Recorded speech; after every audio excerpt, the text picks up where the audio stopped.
Hello students. मुझे पता है कि इस टाइम आप बहुत कंफ्यूज्ड हो और आपके मन में बहुत सारे सवाल चल रहे हैं। स्कूल में एक तो प्रैक्टिकल्स चल रहे हैं, फिर उसके बाद बोर्ड के एग्जाम्स आ जाएंगे। जैसे ही बोर्ड के एग्जाम्स खत्म होंगे तो अप्रैल का सेकंड जेई मेंस का शिफ्ट आ जाएगा। सो ये जो टाइम है ये बहुत हैपनिंग है, बहुत कुछ एक साथ करने वाला पड़ा है। तो दिमाग में आता है कि यार इसको प्लान कैसे करें, क्या स्ट्रेटेजी बनाएं, किस तरीके से चलें। सबसे पहले आज हम फिजिक्स को लेके स्ट्रेटेजी प्लान करेंगे कि ये जो फाइनल डेज हैं हमने किस तरीके से अपनी फिजिक्स को तैयार करना है। तो जो खासकर जेई मेंस का जिन्होंने एग्जाम देना है अप्रैल में, उनके लिए अगर हम आज से लेके अप्रैल तक जब एग्जाम का टाइम है देखें तो ऑलमोस्ट 60 डेज हमारे पास हैं। तो हमने वो जो 60 डेज हैं उनको कैसे प्लान करना है उसको हम थोड़ा सा आज डिस्कस करेंगे। सबसे पहले देखो, हम अभी जस्ट जेई मेंस का जनवरी का जो शिफ्ट है वो दे के हटे हैं। और अब एग्जाम देने के बाद हमने नोटिस किया कि केमिस्ट्री का जो पेपर था, जनरली वो पहले बहुत इजी आता होता था, इस बार थोड़ा सा वो टफ था। इस बार हमें थोड़ा टाइम ज्यादा लगा उसको सॉल्व करने में, जिसके कारण फिजिक्स के मैथ्स के क्वेश्चंस को हम ज्यादा टाइम नहीं दे पाए। इसका मतलब ये है कि जेई मेंस में अब ऐसा भी हो सकता है कि केमिस्ट्री के क्वेश्चंस अगली बार भी थोड़े टफ आए। ये भी हो सकता है कि फिजिक्स के क्वेश्चंस थोड़े टफ हो जाए। मैथ्स तो चलो थोड़ी टफ रहती ही है, लेकिन अब ये भी हो सकता है कि जो डिफिकल्टी लेवल है वो केमिस्ट्री का भी अप जाए, फिजिक्स का भी अप जाए। तो हमें अपनी तैयारी में ये सब बातों का ध्यान में रखना पड़ेगा कि हम जो नॉर्मल क्वेश्चंस करते हैं वो तो करें, पर हमारी जो तैयारी है वो थोड़ी टफ क्वेश्चंस को लेके ज्यादा होनी चाहिए। अब देखो, सबसे पहले जो हमने दिमाग में रखना है वो ये है कि जो अब हम पेपर दे के आ गए हैं जनवरी का, और हमारे दिमाग में चल रहा है कि यार वो मेरा पेपर अच्छा नहीं हुआ, तो अब ज्यादा नहीं सोचना। जो हो गया वो हो गया। अब कंपैरिजन नहीं करना, इसका अच्छा हो गया, उसका अच्छा हो गया, मेरा अच्छा नहीं हुआ। इसने इसके पेपर में कम क्वेश्चंस आए थे, मेरे क्वेश्चंस में ज्यादा टफ क्वेश्चन आ गए, उसका पेपर जो था वो इजी था, मेरा पेपर जो था टफ था। इन चीजों पे हम फोकस ना करें।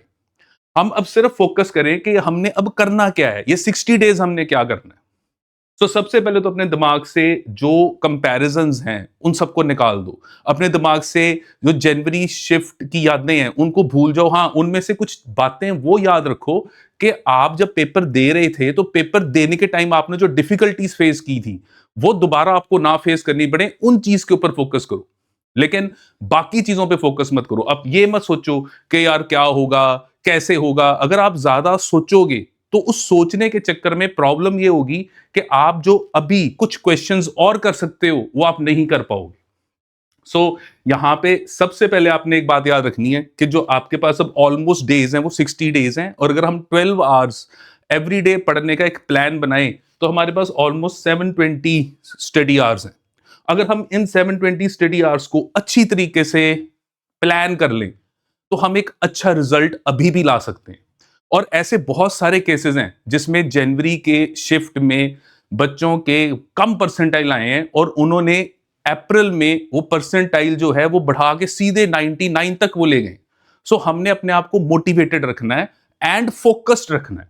अब फोकस में सबसे इंपॉर्टेंट चीज है टोटल आइसोलेशन। अब टोटल आइसोलेशन का मतलब क्या है कि हमने ये जो डिजिटल फोन और टैब्स इनसे अपने आप को थोड़ा दूर रखना है। और दूर कैसे रखना है? हमने वो जो यूट्यूब की जो शॉर्ट्स हैं, इंस्टा की रील्स हैं, ये देख के अपना टाइम वेस्ट नहीं करना।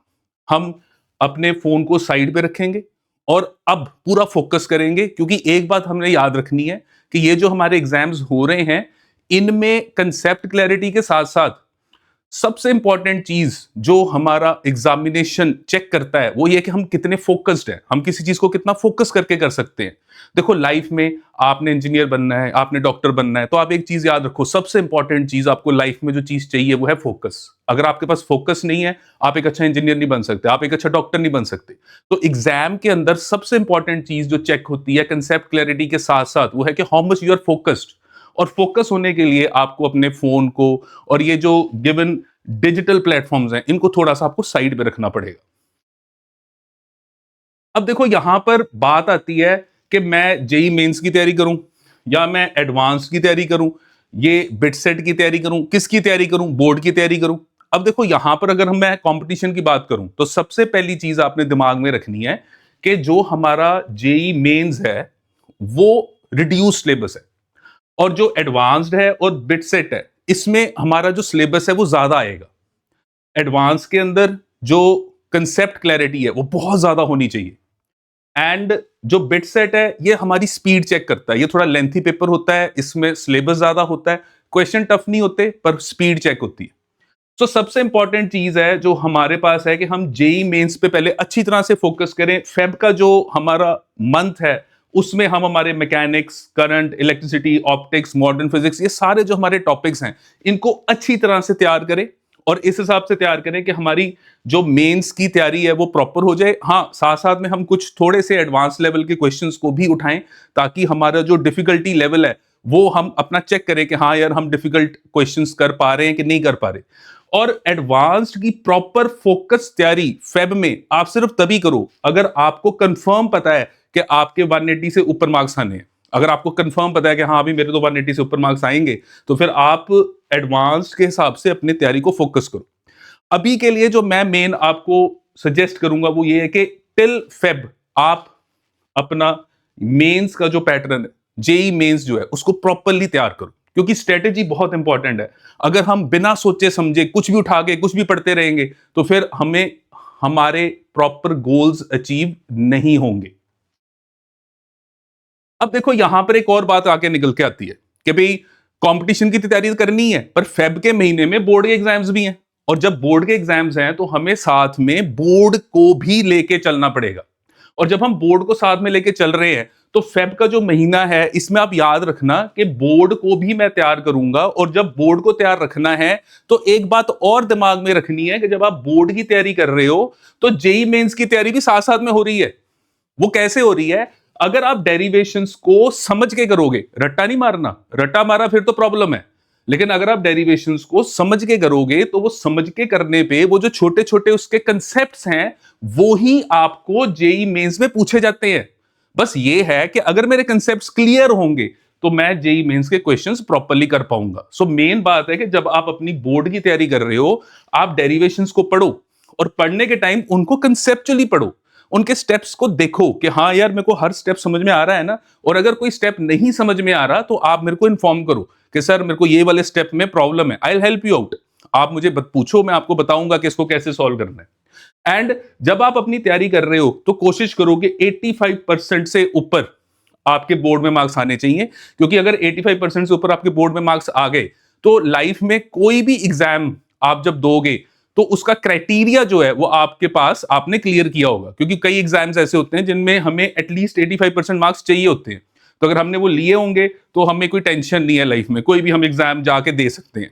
एंड जब आप पढ़ रहे हो तो शॉर्ट नोट्स जरूर बनाओ, पढ़ते हुए सिनॉप्सिस बनाओ, अपने छोटे छोटे फॉर्मूले, छोटी छोटी बातें, उन सबको लिखो, ताकि लास्ट मोमेंट पे आपको वो पूरे नोट्स ना खोलने पड़े। जस्ट जो चीजें आपने थोड़ी वो लिखी हुई हैं उनके थ्रू आपकी एक लास्ट मिनट पे रिवीजन हो जाए, और जो आपने अपने हाथों से लिखी होगी उस चीज को रिवाइज करना इजी होता है। अब देखो फिजिक्स के केस में अगर हम बात करें तो कुछ ऐसे टॉपिक्स हैं जो बहुत ज्यादा इंपॉर्टेंट है, जो हाई यील्ड टॉपिक्स हैं जिनमें हमारे अच्छे मार्क्स आएंगे। अब देखो यहां पे अगर हम इलेक्ट्रोस्टैटिक्स की बात करें तो ये हमारा फाउंडेशन है। फाउंडेशन कैसे है? एक तो हमें +2 में ये जो चैप्टर है अगर हमें आता है तो हमारा current, magnetism, magnetic effects of current, electromagnetism, ये सब कुछ हम अच्छी तरह से कर पाते हैं। और अगर आप इलेक्ट्रोस्टैटिक्स को अच्छी तरह से समझ के करोगे तो ग्रेविटेशन के भी क्वेश्चन साथ में सॉल्व हो जाएंगे, क्योंकि ग्रेविटेशन के भी बहुत सारे कंसेप्ट जो हैं वो इलेक्ट्रोस्टैटिक्स के साथ रिजेंबल करते हैं। और फिर करंट इलेक्ट्रिसिटी जब आप पढ़ रहे हो तो करंट इलेक्ट्रिसिटी में दोनों एसी डीसी दोनों आपको आने चाहिए, डायरेक्ट करंट, अल्टरनेटिंग करंट, दोनों के कंसेप्ट्स आपको आने चाहिए। और इसके अंदर जो हमारा गिवन इंस्ट्रूमेंट्स हैं, पोटेंशियोमीटर, गैल्वेनोमीटर, ये सारी चीजें हमें प्रॉपर्ली पता होनी चाहिए। फिर ऑप्टिक्स, अब ऑप्टिक्स के अंदर प्रॉपर नॉलेज अगर आपको है हर कंसेप्ट की, क्योंकि देखो ऑप्टिक्स बड़ा है, लेकिन अगर मेरे को प्रॉपर नॉलेज है हर कंसेप्ट की तो फिर क्या होगा, मैं इसको अच्छी तरह से पेपर में, बोर्ड में भी एंड कंपटीशन में भी कर पाऊंगा, क्योंकि ये बहुत ज्यादा टफ क्वेश्चंस नहीं होते, बस आपको सारे कंसेप्ट्स पता होने चाहिए। और वेव ऑप्टिक्स में जो यंग्स डबल स्लिट एक्सपेरिमेंट है, ये अगर आपको अच्छी तरह से आता है तो आप बहुत सारे क्वेश्चन सॉल्व कर सकते हो, both in board as well as in competition. और ये जो मॉडर्न फिजिक्स है इसको तो आपने पक्का पकड़ के रखना है। देखो मॉडर्न फिजिक्स में क्या है, सीधे फॉर्मूला बेस्ड क्वेश्चंस आने हैं, और अगर सीधे फॉर्मूला बेस्ड क्वेश्चंस आने हैं तो सबसे अच्छा स्कोरिंग यही हमारा एक गिवन टॉपिक होता है, लेकिन हम इसको इग्नोर कर जाते हैं। तो हमने याद रखना है कि इसको हमने पढ़ना है, इसके सारे फॉर्मूले हमने लर्न करने हैं, और अगर हमें फॉर्मूले आते हैं तो हमारे क्वेश्चंस प्रॉपर्ली सॉल्व हो जाएंगे। थर्मोडायनेमिक्स और काइनेटिक थ्योरी ऑफ गैसेस, अगर हम इसको देखें तो यहां पर हम क्या नोटिस कर रहे हैं कि जो थर्मोडायनेमिक्स है और काइनेटिक थ्योरी ऑफ गैसेस है, ये फिजिक्स के साथ साथ केमिस्ट्री में भी है। तो अगर मैं इसको थोड़ा फोकस करता हूं तो मेरी केमिस्ट्री की और फिजिक्स की दोनों की तैयारी हो जाती है। तो हमें इसके ऊपर भी फोकस करना है। And last mechanics part, no doubt mechanics part जो थोड़ा है ये हमारा टफ पार्ट है, लेकिन अगर हम इसको पूरा फोकस कर लेते हो पूरी +1 हमारे ग्रिप में आ जाती है। सो मैकेनिक्स पार्ट को आप थोड़ा सा लेट भी कर सकते हो, पर ये जो पहले है इसको आप प्रॉपर्ली कंप्लीट करो ये पूरे फेब के पार्ट में, ताकि आपकी बोर्ड की तैयारी और कंपटीशन की तैयारी दोनों की तैयारी साथ में हो जाए। और फिर आप जब एग्जाम्स खत्म हो जाएंगे आपके बोर्ड के, तो आप मैकेनिक्स पार्ट को उठाओ और इसको प्रॉपर्ली रिवाइज करो, और फिर उसके बाद फिर आगे हम टेस्ट के ऊपर प्रोसीड करेंगे। तो अब ये 60 डेज का रोड मैप है। ये 60 डेज का रोड मैप क्या है, इसमें देखो हमने मंथली प्लानिंग नहीं करनी, हमने प्लानिंग करनी है वीकली, और वीकली में भी एवरी डे की प्लानिंग, और हर डे में हमने देखना है कि हमने ऑलमोस्ट किया क्या है हर रोज।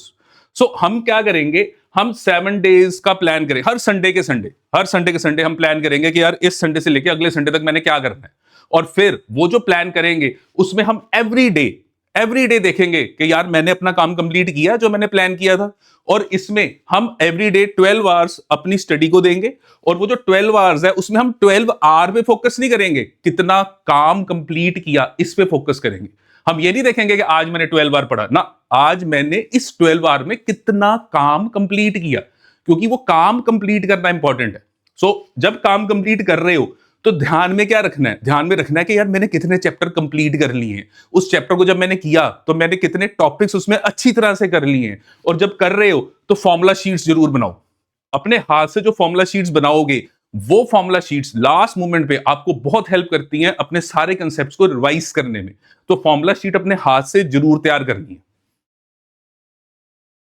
एक बात सिंपल है कि ये जो 60 डेज का रोड मैप है ये सिर्फ तभी फॉलो होगा अगर आप अपने आप का डिजिटल लॉकडाउन रखोगे।